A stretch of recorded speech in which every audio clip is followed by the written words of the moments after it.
સમાચારમાં વાત કરીએ તો સમાચાર સામે આવી રહ્યા છે। યાત્રાધામ શામળાજી ખાતે ભક્તોની ભારે ભીડ જોવા મળી છે। તો યાત્રાધામ શામળાજી ખાતે ભક્તોની ભીડ જોવા મળી। પૂર્ણિમા નિમિત્તે ભક્તો દર્શન કરવા માટે ઉમટી પડ્યા છે।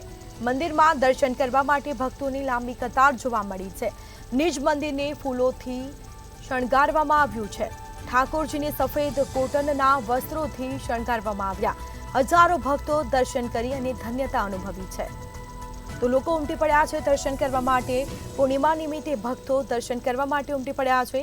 શામળાજી ખાતે ભક્તોની ભારે ભીડ જોવા મળી છે। નિજ મંદિરને ફૂલોથી શણગારી દેવામાં આવ્યું અને ઠાકોરજીને સફેદ કોટનના વસ્ત્રોથી શણગારવામાં આવ્યા છે। તો વાઘા પહેરાવવામાં આવ્યા છે। હજારો ભક્તો દર્શન કરવા માટે આવી પહોંચ્યા છે અને દર્શન કરી ધન્યતા અનુભવી રહ્યા છે। તો યાત્રાધામ શામળાજી ખાતે ભક્તોની ભારે ભીડ જોવા મળી છે। આ સીધા દ્રશ્યો અમે આપને બતાવી રહ્યા છે। પૂર્ણિમા નિમિત્તે ભક્તો દર્શન કરવા માટે ઉમટી પડ્યા છે। તો મંદિરમાં દર્શન માટે ભક્તોની લાંબી કતાર જોવા મળી છે।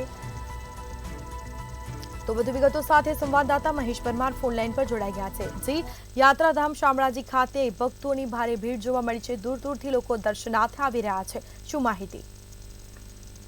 બિલકુલ સ્મિતા, વાત કરવામાં આવે તો આજે પૂનમ હોવાથી વહેલી સવારથી જ યાત્રાધામ શામળાજી ખાતે ભક્તોની ભારે ભીડ જોવા મળી રહી છે। મહત્વની વાત છે કે એક તરફ અસહ્ય ગરમી પડી રહી છે, તાપ પડી રહી છે, તેવામાં પણ જે ભક્તો છે તેમની શ્રદ્ધા અતૂટ જોવા મળી રહી છે। વહેલી સવારથી જ ભક્તોની લાંબી લાંબી લાઈનો જોવા મળી છે અને ભગવાન સમળિયાના દર્શન કરવા માટે દૂર દૂરથી ભક્તો પહોંચી રહ્યા છે।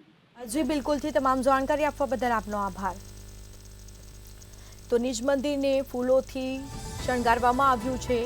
ભગવાનને ઠાકોરજીને સફેદ કોટનના વસ્ત્રોથી શણગારવામાં આવ્યા છે।